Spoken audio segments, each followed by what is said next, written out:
Today has been the leaky bulkhead fitting day. The day of broken bulkheads.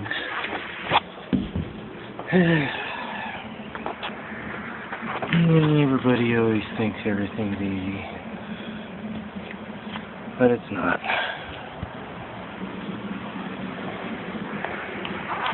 I'm going to test each tank in a row, make sure each individual fitting works before I hook it up to the next one. Sometimes you find that it's first damn one line, it's leaking.